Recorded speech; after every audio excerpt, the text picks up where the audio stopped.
మీరెప్పుడైనా ఆలోచించారా? ఒక సాధారణ కూరగాయ మొక్క లేకపోతే ప్రపంచంలోని అనేక దేశాల్లో న్యాచురల్ గ్యాస్ ఉత్పత్తి ఎంతో కష్టమవుతుందని?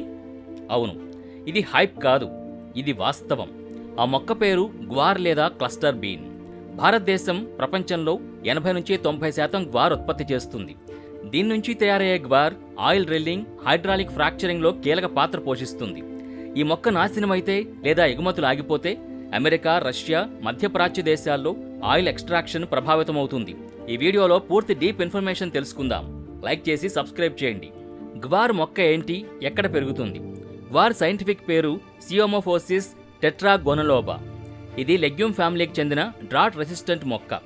రాజస్థాన్లోని బికనేర్, జైసల్మేర్, బార్మర్ జిల్లాల్లో ఎక్కువగా పండిస్తారు. హర్యానా, గుజరాత్, పంజాబ్లో కూడా కొంత మొత్తంలో సాగు జరుగుతుంది. ఇది వేడి, పొడి వాతావరణంలో బాగా పెరుగుతుంది. నీరు తక్కువ అవసరం, అందుకే థార్ ఎడారి ప్రాంతాలకి సూపర్ ఫిట్. భారత్ ప్రపంచ గ్వార్ ఉత్పత్తిలో 80-90% వాటా కలిగి ఉంది.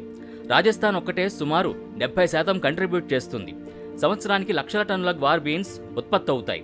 రైతులు దీన్ని కూరగాయగా, పశువుల మేతగా కూడా ఉపయోగిస్తారు. కానీ దీని నిజమైన వాల్యూ గ్వార్ గమ్లో ఉంది. గ్వార్ గమ్ ఎలా తయారవుతుంది? గ్వార్ బీన్స్ నుంచి సీడ్స్ తీసి ప్రాసెస్ చేసి పొడి తయారు చేస్తారు. ఇది గాలాక్టోమన్నాన్ అనే న్యాచురల్ పాలీసాకరైడ్. నీటిలో కలిపితే బాగా గట్టిపడి థిక్ జెల్లాగా మారుతుంది. ఇది న్యాచురల్, బయోడిగ్రేడబుల్, చీప్. అందుకే ప్రపంచం దీనిపై ఆధారపడుతోంది. పెట్రోలియం ఉత్పత్తిలో గ్వార్ గమ్ పాత్ర డీప్ సైన్స్. ఇక్కడే మన టాపిక్ ముఖ్యం.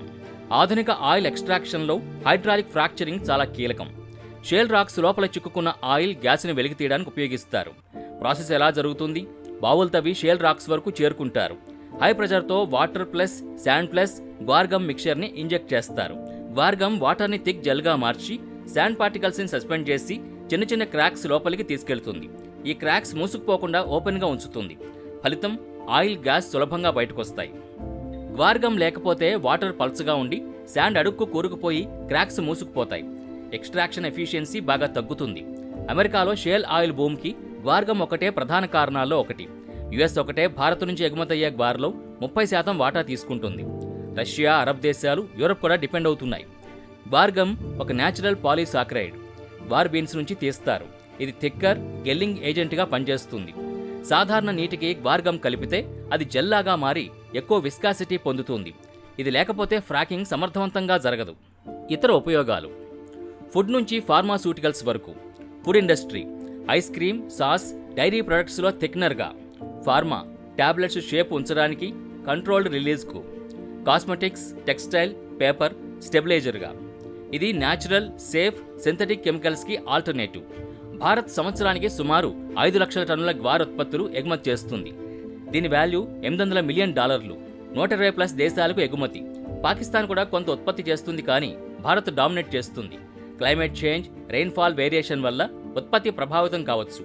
అందుకే రైతులు, ప్రభుత్వం కొత్త వెరైటీలు, ఇరిగేషన్ మెథడ్స్పై ఫోకస్ చేయాలి. సబ్స్టిట్యూట్స్ ఉన్న గ్వార్ గమ్ సుపీరియర్, చీప్ కాబట్టి డిమాండ్ కొనసాగుతుంది. గ్వార్ గమ్ ధరలు ఒక్క మొక్కపైనే కాదు, గ్లోబల్ ఆయిల్ మార్కెట్, వాతావరణం, డిమాండ్ సప్లై బ్యాలెన్స్ మీద ఆధారపడి ఉంటాయి. ఇది భారత ఆర్థిక వ్యవస్థకు ఒక బూస్ట్. గ్వార్ ఒక చిన్న మొక్క కాదు, ఇది భారత ఆర్థిక శక్తి, గ్లోబల్ ఎనర్జీ సప్లై చైన్లో మన స్థానాన్ని చాటుతుంది. రైతులు మన హీరోలు. మన దేశం స్వావలంబన, ఎగుమతి ప్రోత్సాహంతో మరింత ముందుకు వెళ్ళాలి. మీ అభిప్రాయాలు కామెంట్లో చెప్పండి. మేక్ ఇన్ ఇండియా లేదా జై కిసాన్ అని టైప్ చేయండి. ఈ వీడియో షేర్ చేయండి. తదుపరి వీడియోలో మరిన్ని ఆసక్తికరమైన ఫ్యాక్ట్స్తో కలుద్దాం. జై హింద్.